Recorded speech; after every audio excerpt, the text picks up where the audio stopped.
নমস্কার বন্ধুরা, আজকে রান্না করব ভেটকি মাছের কাটা চচ্চড়ি। প্রথমে মাছগুলো ভালো করে ধুয়ে নুন হলুদ মাখিয়ে নিয়েছি। এরপর আমি মশলাগুলো ভালো করে গুছিয়ে নিয়েছি। এবার চচ্চড়ির জন্য আমি আলু কেটে রেখেছিলাম। কড়াইয়ে তেল দিয়ে মাছগুলো ভেজে নিচ্ছি। মাছটা ভাজা হয়ে গেলে ওই তেলে আলুটা ভেজে নিলাম।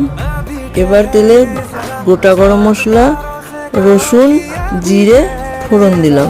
এবার পেঁয়াজ দিয়ে ভেজে নিলাম, তারপর ক্যাপসিকাম দিলাম। এবার টমেটো, বেটে রাখা মশলা, নুন হলুদ দিয়ে ভালো করে নাড়াচাড়া করব।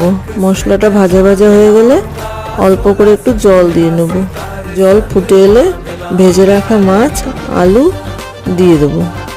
নামানোর আগে বাড়িতে করা গরম মশলা ছড়িয়ে দেবো। তৈরি হয়ে গেল ভেটকি মাছের কাটা চচ্চড়ি। এবার খেয়ে বলবেন স্বাদটা কেমন লাগলো। ভিডিওটি ভালো লাগলে একটা লাইক করে দেবেন।